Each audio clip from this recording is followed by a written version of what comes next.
ഈ സ്ക്രിപ്റ്റ് എഴുതാൻ എത്ര ദിവസം എടുക്കും? നമ്മൾ ഒരു മാസമെങ്കിലും മിനിമം 24 hours-ആണ്. നമ്മൾ ബാത്റൂമിൽ പോയിരിക്കും, ചിലപ്പോൾ ഇരുന്ന് പോകും. അല്ല, ആക്ച്വലി ഞാൻ ചോദിക്കുന്ന നമ്മളിപ്പോൾ ഒരു ത്രെഡ് അതാര് തരും? ഡയറക്ടർ ഒന്ന് നമ്മളായിരിക്കും, ഒന്ന് നമ്മുടെ സ്വന്തമായിരിക്കും. അപ്പോൾ നമ്മൾ ആദ്യം ഇത് നായകൻ നടന്നപ്പോൾ ലാൽ സാറ് സിനിമ ലാലിൻ്റെ അടുത്ത് പറയുന്നത്, ലാലിൻ്റെ പടങ്ങളാണല്ലോ, ലാലിൻ്റെ അടുത്ത് 4 ത്രെഡ് പറയുമ്പോൾ അണ്ണാ ഇത് കൊള്ളാമല്ലോ അണ്ണാ എന്ന് പറഞ്ഞാൽ, ത്രെഡ് എന്ന് പറയുമ്പോൾ ഏകദേശം നമ്മളിപ്പോൾ ഒരു കൂട്ടുകാരനോട് കഥ പറയത്തില്ല, ഒന്ന് ജസ്റ്റ് ഒരു ത്രെഡ് എന്ന് പറയാം, അത് ഒരു ത്രെഡ്. ഇപ്പം പക്ഷേ എക്സാമ്പിൾ പറയാം, അദ്ദേഹത്തിന് ഒരു പ്രണയം ഉണ്ടായിരുന്നു. ആ സമയത്താണ് പെട്ടെന്നൊരു IAS വേണ്ടി ശ്രമിച്ചു, IAS പാസ്സായി. അപ്പോഴത്തേക്ക് വലിയൊരു കല്യാണം വന്നു, പെങ്ങന്മാരെ കെട്ടിക്കണം, അതുകൊണ്ട് സ്വന്തം കാമുകയെ വേണ്ടെന്ന് വെക്കേണ്ട ഒരു ഗതികേട് വന്നു. കല്യാണം കഴിച്ച പെൺകുട്ടി ഒരിക്കലും ഇയാളെ മൈൻഡ് ചെയ്യുന്നതല്ല, അയാളെ വാങ്ങിക്കുകയായിരുന്നു. IAS വാങ്ങിക്കുകയായിരുന്നു. അതിൻ്റെ വേദനയിൽ അയാൾ കഴിഞ്ഞു. അവസാനമൊക്കെ നിവൃത്തിയില്ലാതെ അയാൾ വേറെ സ്ഥലത്തേക്ക് പോയി. അവിടെ വെച്ച് പഴയ കാമുകയെ വീണ്ടും കണ്ടു. അത് വീണ്ടും ഒന്ന് ഒരുമിച്ച് ജീവിച്ചാലോ എന്ന് ആലോചിച്ച് പോകാൻ തീരുമാനിക്കുമ്പോൾ ഭാര്യയും കുട്ടികളും തിരിച്ചു വന്നു. അയാൾക്ക് വീണ്ടും തിരിച്ച് ആ ത്യാഗം ചെയ്യേണ്ടി വന്നു എന്ന് പറയുന്നത് ഇത് ഒരു ത്രെഡ്. അത് വെറും ഒരു ചെറിയ ത്രെഡാ. ഇതിൽ നിന്നാണ് നമ്മൾ. പക്ഷെ ഇത് കേൾക്കുമ്പം ഈ നായക നടന് ഇതിനകത്ത് എനിക്ക് എന്തോ ചെയ്യാനുണ്ടെന്നും അല്ലെങ്കിൽ ഈ കഥയിൽ എന്തോ ഒരു കാമ്പുണ്ടെന്നും തോന്നിയാൽ ഇത് വർക്ക് ചെയ്യാൻ പറയും. അപ്പോൾ നമ്മൾ 1 line ഉണ്ടാക്കും.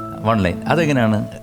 അപ്പോൾ നമ്മൾ ആദ്യം തൊട്ട് നമ്മൾ ഇയാൾക്ക് IAS, ഇയാളെവിടെയാണ് ജനിച്ചത്, എവിടെ പടം തുടങ്ങണം, അത് കൂടിപ്പോയാലൊരു 10 പേജേ കാണത്തുള്ളൂ. 10-15 കാണത്തുള്ളൂ. അപ്പോൾ ഒരു 1 2 3 4 5 6. അപ്പോൾ അതിൻ്റെ ഗുണം എന്നറിയാമോ? എവിടെ പാട്ട് വരണം, എവിടെ ഒരു മ്യൂസിക്, എവിടെ ഒരു ഫൈറ്റ് വരും, എവിടെ അപ്പോൾ അതൊരു ഒരു ടെക്നിക്കൽ ജോബ് ഇതിനകത്തുണ്ട്. ലിറ്ററേച്ചർ വേണം, അതിന്റെ കൂടെ ഒരു 1.5 മണിക്കൂർ മാത്രമല്ല നല്ല സെൻസ് വേണം. കാരണം എടുത്ത് വരുമ്പോൾ എങ്ങനെ ഇരിക്കും, 2.5 മണിക്കൂർ ജനങ്ങളെ ബോറടിപ്പിക്കാതെ. ആവശ്യമില്ലാത്ത സീനാണെങ്കിൽ നമ്മൾ പിന്നെ വെട്ടും. 8ാം സീൻ വേണ്ട 8, 9, 8 കയറും. അങ്ങനെ ഒരു 60, ഒരു 1 line എന്നുള്ളൊരു 60 70 കഴിഞ്ഞാൽ നമുക്ക് ടൈം പ്രശ്നമാണ്. പണ്ട് 2.5 മണിക്കൂർ, ഇപ്പൊ 2 ആയി. ഇനിയിപ്പോ 1.5 കയറാൻ തുടങ്ങി.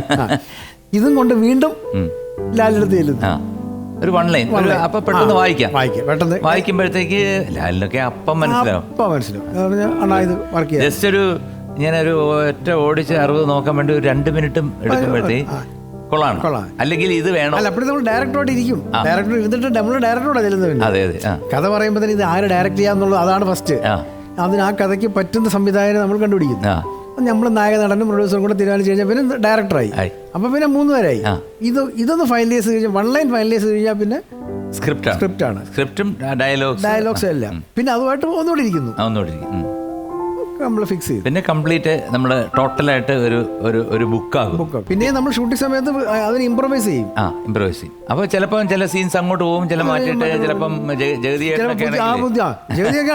ജഗതി ചേട്ടനെ ഇപ്പൊ പറയണത് പറഞ്ഞേക്കത്തുള്ളൂ. ആദ്യമേ വരുമ്പോഴേ ചോദിക്കും, ചെറിയാച്ച ഞങ്ങൾ അടുപ്പമുള്ള ചോദിക്കും, ഞാൻ പോസിറ്റീവാണോ നെഗറ്റീവാണോ? അല്ല, അത് ഫിക്സ് ചെയ്യണമല്ലോ. ഞാൻ നായകന് ഞാൻ നായകന്റെ കൂടെ നിൽക്കുന്നവനാണോ, നായകനിട്ട് പാര വെക്കുന്നവനാണോ? പോസിറ്റീവ് ഓർ നെഗറ്റീവ് ആദ്യം ചോദിക്കും. അതാണ് അത് ഫിക്സ് ചെയ്യാൻ പുള്ളി. പാരയാണെങ്കിൽ പാരകൾ പുള്ളി പണിഞ്ഞോണ്ടിരിക്കും മനസ്സിൽ. കൂടെ നിൽക്കുകയാണെങ്കിൽ നായകനെ സംരക്ഷിക്കാൻ വേണ്ടി എന്തൊക്കെ ചെയ്യാമോ അത് അതല്ലേ. അപ്പോൾ നമ്മൾ പറഞ്ഞു നമ്മൾ പാരയാണ്. ഓക്കെ, പാര. ഓക്കെ, വായിച്ചു. അപ്പോൾ നമ്മൾ വായിക്കുന്നിടത്ത് എവിടൊക്കെ പാര കയറ്റാമോ പുള്ളിയുടേതായിട്ടുള്ളത് അല്ല ഒരു പുള്ളിയുടെ കയറ്റത് മാത്രമല്ല, നമ്മളോട് പറയാത്തൊരു ഡയലോഗ് പുള്ളി കണ്ടുവച്ചിരിക്കും. അത് ഷോട്ടിലേ പറയൂ. ഒരു എക്സാമ്പിൾ പറയാം. അപ്പോൾ അദ്ദേഹത്തിന് ചെറിയ ഇമ്പോർട്ടൻസ് ഉള്ളൊരു ക്യാരക്ടറാണ് ഈ ഞാനും എൻ്റെ ഫാമിലിയും. പുള്ളി ഇമ്പോർട്ടൻ്റ് ആണ്. പുള്ളി വെള്ളവടിയുണ്ട്. ആ സിനിമ ഞാൻ സംഗീതം ചെയ്തു. രാജീവ്. അപ്പോൾ അതിനകത്ത് ഞങ്ങൾ ഫുൾ തിയേറ്റർ ഷൂട്ടിംഗ് സ്ഥലത്ത് ചിരിച്ചു പോയതാണ്.